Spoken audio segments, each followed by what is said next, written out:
Hi guys, तो आज के वीडियो में हम बात करने वाले हैं हिस्टामीन की। तो मैंने आपसे पिछले वीडियो में डिस्कस किया था ऑटोकाइड्स। तो वो क्या होते हैं, सेल्फ हीलिंग सब्सटेंस होते हैं और मैंने इसका क्लासिफिकेशन आपको बताया था। तो इसके हम फर्स्ट क्लासिफिकेशन में हमने फर्स्ट में देखा था, ये हमारे अमीन्स के अंदर आता है हिस्टामीन। तो आज हम हिस्टामीन की डिटेल स्टडी करने वाले हैं। तो आइए हम स्टार्ट करते हैं हिस्टामीन।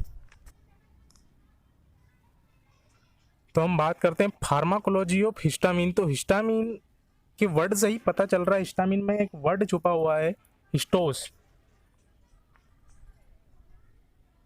हिस्टोस, तो हिस्टोस का मतलब होता है टिश्यू।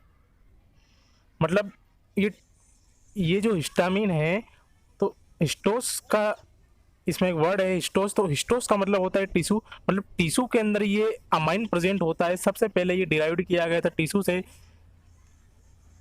तो इसको बोला जाता है हिस्टामीन। और इसकी स्टडी किसने की थी? डेल नाम के साइंटिस्ट ने की थी।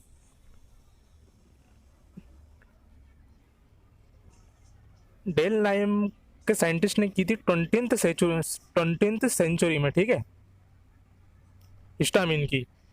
तो हिस्टामीन का हमारी बॉडी में कोई अच्छा रोल नहीं होता है, इसका पैथोफिजियोलॉजिकल, और इसका मेनली हमारी बॉडी में रोल होता है पैथोफिजियोलॉजिकल।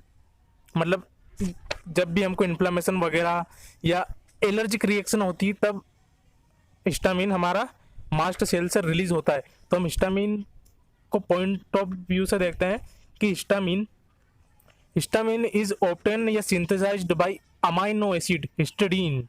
हिस्टिडीन से ये डिराइव्ड होता है, मतलब ये ऑब्टेन होता है, ये सिंथेसाइज्ड होता है हिस्टिडीन से।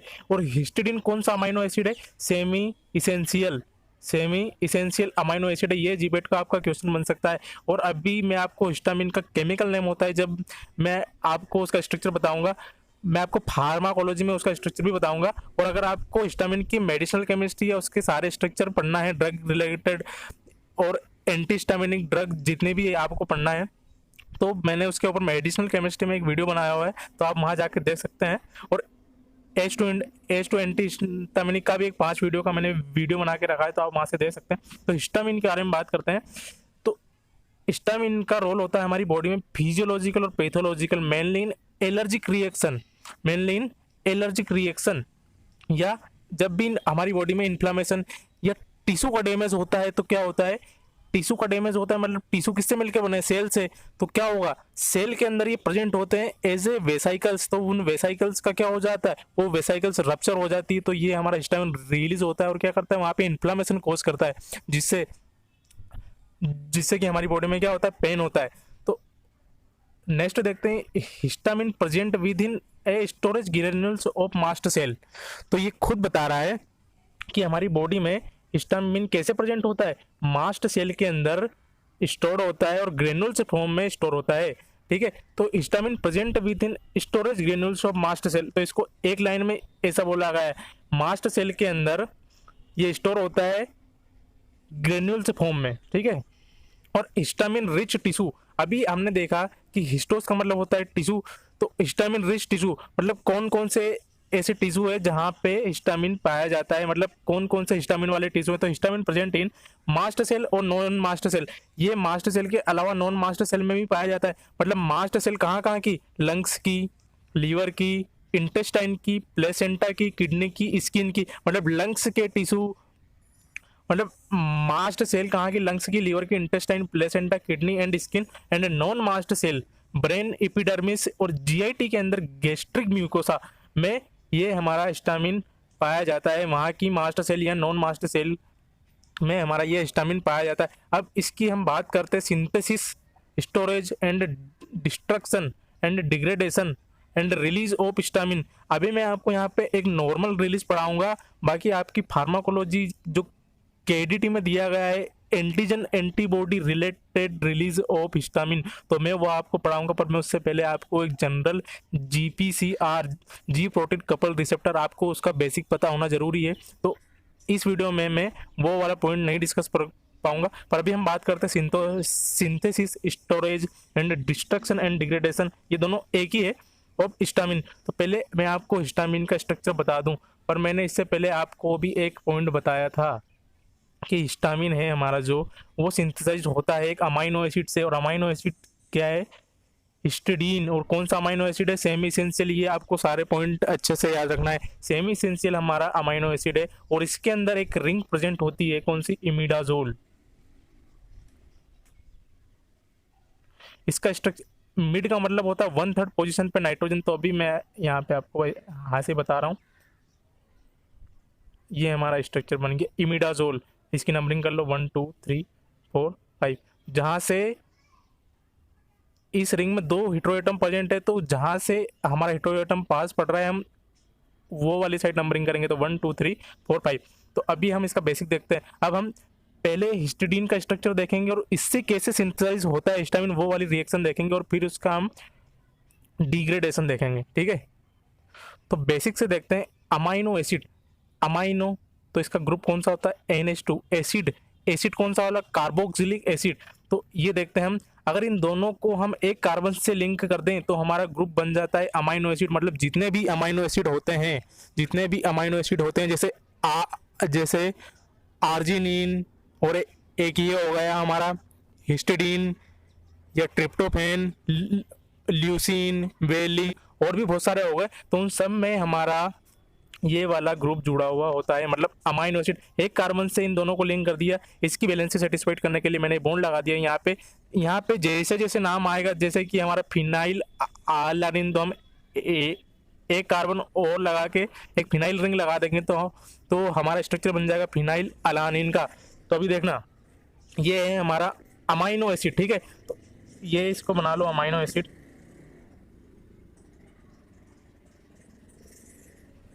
इसमें एसिड ग्रुप लगा दो का एक कार्बोक्सी। तो ये हमारा सिंपली क्या हो गया? Amino acid. अगर इसमें हम एक कार्बन और लगा देते हैं, एक एक ये हो गए 2 हाइड्रोजन, 3 4, तो ये इसकी भी हमने वैलेंसी सेटिस्फाइड कर दी। तो ये हमारा कौन सा वो हो गया? Amino acid.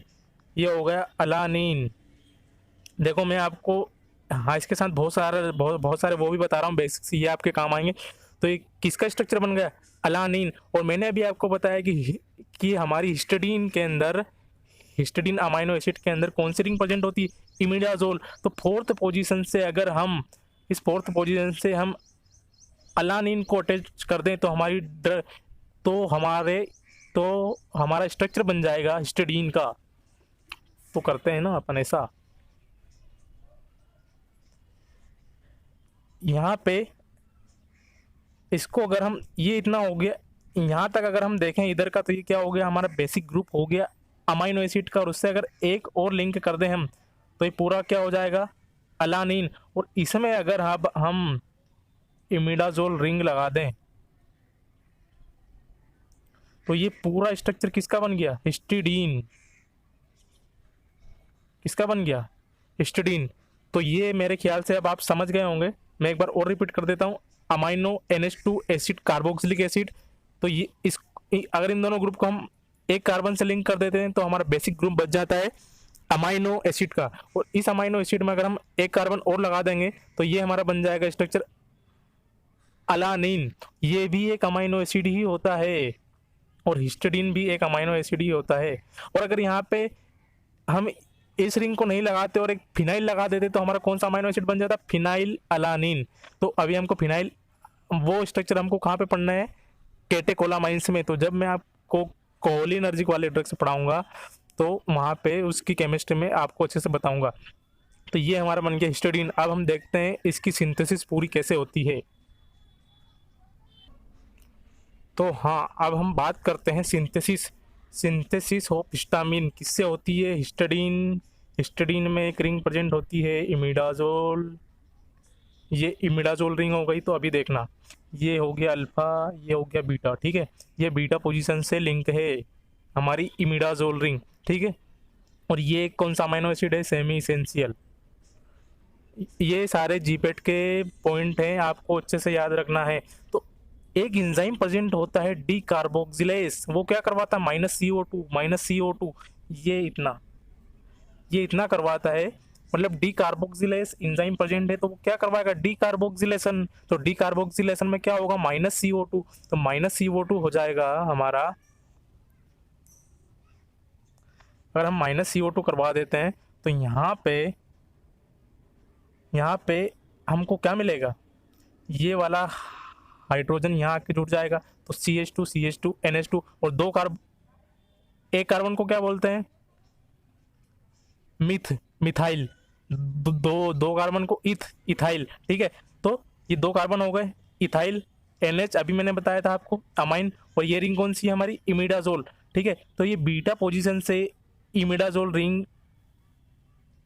ये हमारी बीटा पोजीशन से अल्फा बीटा पोजीशन से हमारी इमिडाजोल रिंग लिंक्ड है। तो और हाँ, इसका अगर हम डी कार्बोक्सिलेशन करा देते हैं तो हमको मिलता है हिस्टामिन। और हिस्टामिन का केमिकल नेम क्या हो जाएगा, बीटा इमिडाजोलाइल।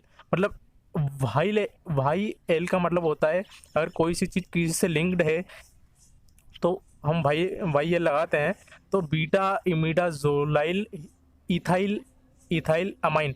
तो हिस्टामिन का केमिकल नेम, ये भी एक जीपेट के पॉइंट ऑफ व्यू से इंपॉर्टेंट है। तो इसका पूरे का नाम क्या होगा, बीटा इमिडाजोलाइल इथाइल अमाइन, ठीक है। तो ये हमारी बात हो गई सिंथेसिस की। और इसका डिग्रेडेशन कैसे होता है, डिग्रेडेशन इसका 2 टाइप से होता है, डायरेक्ट और इनडायरेक्ट। तो पहले हम देखते हैं डायरेक्ट। तो ये हिस्टामिन वाला स्ट्रक्चर में एक और एंजाइम काम करता है इसके डिग्रेडेशन, देखो डाई अमाइन ऑक्सीडेज। तो आपको सिंपल याद रखना है कि क्या हो रहा है, यहाँ पे ऑक्सीडेशन हो रहा है, ठीक है।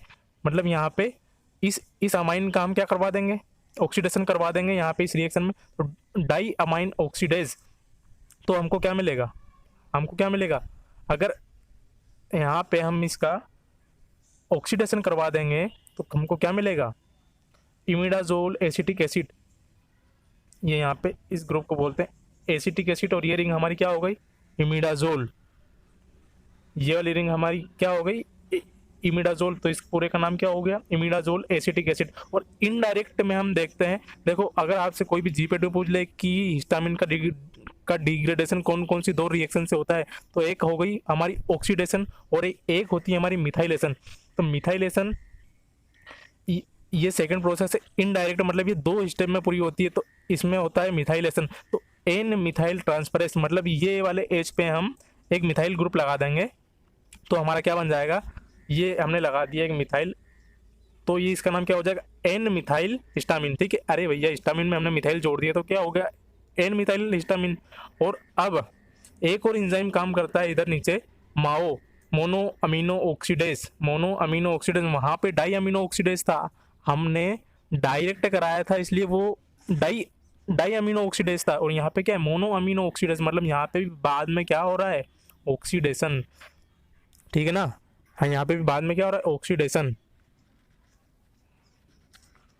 तो यहाँ पे भी क्या हो जाएगा, यहाँ पे ये मिथाइल तो वैसा ही रहेगा। और यहाँ पे भी कौन सा ग्रुप लग जाएगा, अगर इसका ऑक्सीडेशन करवा देंगे तो इस COH ग्रुप आ जाएगा, कार्बोक्सिलिक एसिड और एक कार्बन है, तो इसका नाम क्या हो जाएगा, एसिटिक एसिड। तो अब यहाँ पे इसका नाम क्या आएगा, एन मिथाइल। तो था ही सही, पहले हमारे पास क्या था, एन मिथाइल हिस्टामिन। तो अब क्या हो जाएगा, N methyl imidazole acetic acid. तो ये मैंने आपको बता दिया है, ये आपको अच्छे से याद रखना है। तो अभी हमने क्या क्या देख लिया, देखो सिंथेसिस एंड डिग्रेडेशन देख लिया है, ये मैंने आपको केमिकली बता दिया है, मतलब एक केमिस्ट्री की लैंग्वेज में बता दिया है। मैं अगर आपको वैसे ही बता देता तो आपको क्या समझ में आता है कि भैया ये स्टेप कहाँ से हो रही है और क्यों हो रही है और किस तरीके से हो रही है। अब हम बात करते हैं इसकी अब समझना है यहाँ पे अच्छे से। स्टोरेज में देखो, मैं आपको एक बार अब फिर से, अगर आपको कहीं पे भी बताना हो ना सुपरफिशियली कि हाँ ये पूरी स्टेप में क्या क्या हो रहा है, तो अब तक हमने क्या देखा, हिस्टडीन में हमारा एक कार्बोक्सिलिक एसिड प्रेजेंट होता है, क्योंकि हमारा हिस्टडीन किससे ऑब्टेन होता है, हिस्टडीन से। तो हिस्टडीन एक अमाइनो एसिड है, तो अमाइनो एसिड मतलब उस एसिड का अगर डिकार्बोक्सिलेशन करवा देते हैं इस एंजाइम की प्रेजेंट में, तो हमको क्या मिलेगा, हिस्टामिन। और अभी हमने देखा था हिस्टामिन का केमिकल नेम क्या होता है, बीटा इमिडाजोलाइल इथाइल अमाइन। और इस हिस्टामिन का डिग्रेडेशन कैसे हो रहा था, एक डायरेक्ट और एक इनडायरेक्ट। तो डायरेक्ट में ऑक्सीडेशन किस एंजाइम के प्रेजेंट में हो रहा था, डाई अमाइनो ऑक्सीडेज। तो डाई अमाइनो ऑक्सीडेज, तो उससे हमको क्या मिल रहा था, इमिडाजोल एसिटिक एसिड। और सेकंड में क्या हो रहा था, मिथाइलेशन। तो मतलब एन मिथाइलेशन, तो एन मिथाइल हिस्टामिन, और फिर से इसका बाद में क्या हो रहा था यहाँ पे ऑक्सीडेशन, तो फिर हमको क्या मिल रहा था N methyl imidazole acetic acid. मैंने ये आपको बता दिया। फिर इस हिस्टामिन का सिंथेसाइज होने के बाद क्या होता है स्टोरेज। स्टोरेज कहाँ पे होता है, मैंने आपको बताया था कि वहाँ पे हिस्टामिन के जैसे प्रेजेंट होता है storage granules of mast cell. तो ये मास्ट सेल के अंदर ये हमारे ग्रेन्यूल्स हैं, ये मास्ट सेल के अंदर एक synaptic vesicles of mast cell, मतलब ये एक वेसाइकल्स में प्रेजेंट होते हैं। तो मैंने आपको बताया था जब भी हमारा टिश्यू डैमेज होता है तो ये वेसाइकल्स क्या हो जाती है, रप्चर हो जाती है। मतलब हमको जब चोट लगती है तब भी ये रिलीज होते हैं। क्यों? क्योंकि जब हमको चोट लगती है तो क्या होता है, हमारे टिश्यू डैमेज हो जाते हैं, तो ये इसका हिस्टामिन रिलीज हो जाता है। ठीक है, तो क्या होता है ये यहाँ पे स्टोर्ड कैसे रहती है, क्योंकि इसके अंदर इस वेसिकल्स के अंदर हिस्टामिन प्रेजेंट होने से पहले एक फ्लूइड है या एक प्रोटीन है। वो प्रोटीन कौन सा है, highly negatively charged protein heparin. एक हिपेरिन नाम का इसमें प्रोटीन प्रेजेंट है। और जो हमारा हिस्टामिन है तो भैया हमारे हिस्टामिन में क्या है, अमाइन। तो इसमें कौन सा चार्ज होता है, पॉजिटिव। तो पॉजिटिव चार्ज हो तो हमारा पॉजिटिव चार्ज हुआ हिस्टामिन का, और नेगेटिव चार्ज हुआ हिपेरिन का। तो ये दोनों कॉम्बाइन कर जाते हैं, प्लस माइनस से कॉम्बिनेशन बना के रखते हैं, और ये इस फॉर्म में स्टोर्ड होते हैं। और अगर आपको अच्छे से समझना है, आपने अगर वो आप फोर्थ सेमेस्टर में पढ़ के आए होंगे तो आप बोल रहे होंगे कि अरे यार सर ने वो वाले स्ट्रक्चर नहीं बताए, प्री साइनेप्टिक और पोस्ट साइनेप्टिक। तो आपको इसमें बनाने में क्या जाता है, लो मैं बना देता हूँ।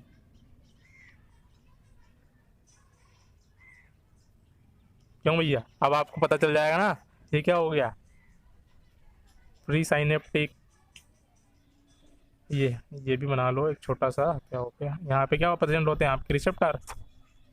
ठीक है, H1 और भी जितने भी आपके रिसेप्टर होते हैं, H3 H4। ठीक है, नहीं H3 ये नहीं, H3 हमारा यहाँ पे प्रेजेंट होता है प्री साइनेप्टिक।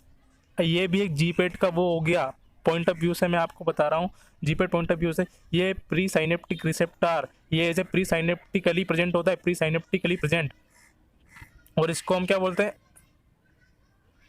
इसको हम बोलते हैं ऑटो रिसेप्टर, क्योंकि ये हिस्टामिन जब यहाँ से रिलीज होता है तो ये उसका रीअपटेक कर लेता है। ठीक है, तो ये होता है ऑटो रिसेप्टर, और ये प्री साइनेप्टिकली प्रेजेंट होता है। ये जीपेट के पॉइंट ऑफ व्यू से बड़ा इंपॉर्टेंट है। तो ये क्या हो गया, पोस्ट साइनेप्टिक। और बीच के गैप को हम क्या बोलते हैं, पता करना अच्छे से, मैं भी बताऊंगा वीडियो के लास्ट में, पर ये भी आपको चीज़ें पता होना चाहिए।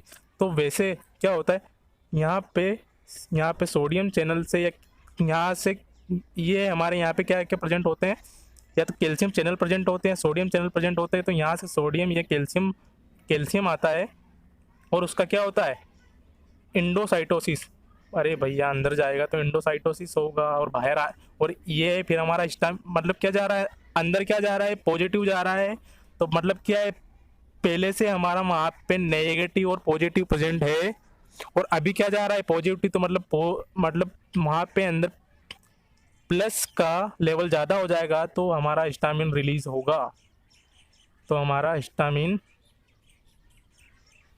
रिलीज होगा, और हिस्टामिन जब रिलीज होगा तो हमारे इन रिसेप्टर से आके बाइंड होगा, और कुछ हिस्टामिन हमारे फिर से ऑटो रिसेप्टर द्वारा रीअपटेक कर लिए जाएंगे। मतलब ऑटो रिसेप्टर क्या कर रहा है, हिस्टामिन का लेवल कम कर रहा है, मतलब ये हमारे लिए अच्छा है। ठीक है, तो ये मैंने आपको एक सुपरफिशियली बता दिया। अब हम बात करते हैं मेन टॉपिक कि भैया हमारे लिए जो ये हिस्टामिन इन्फ्लामेशन या एलर्जिक रिएक्शन कोज कर रहा है, मतलब हिस्टामिन का लेवल हमारी बॉडी में बढ़ेगा तो ये हमारी बॉडी में इन्फ्लामेशन वगैरह कोज करेगा या एलर्जी कोज करेगा। तो ये हमारा हिस्टामिन लेवल किन किन कारणों से बढ़ता है और कब बढ़ता है। देखो हमको बढ़ने वाले की बात करना है, घटने वाले की बात क्यों करेंगे भैया, वो तो हमको करना ही, क्योंकि हमारी ड्रग क्या करेगी, वो सारी हिस्टामिन के लेवल को कम करेगी या ब्लॉक करेगी।